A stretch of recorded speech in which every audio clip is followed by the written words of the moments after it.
First, please power the lock with 12 voltage DC.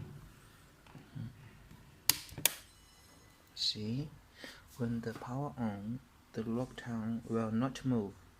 This is because this lock is a magnetic induction lock.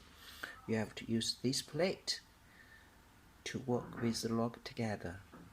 Here, put the magnetic part over the lock tongue. Then, when the power on, the lock tongue will move out.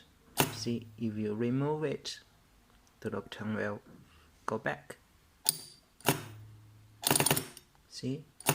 Also, the direction matters. If you use the plate like this, see, the lock tongue will not move out. This because the magnet parts here, the polarity matters.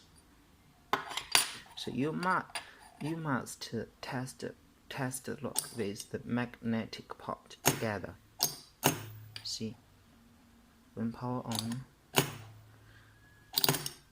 So when I cut the power, then the lock tongue will go back. See, this is power fail lock.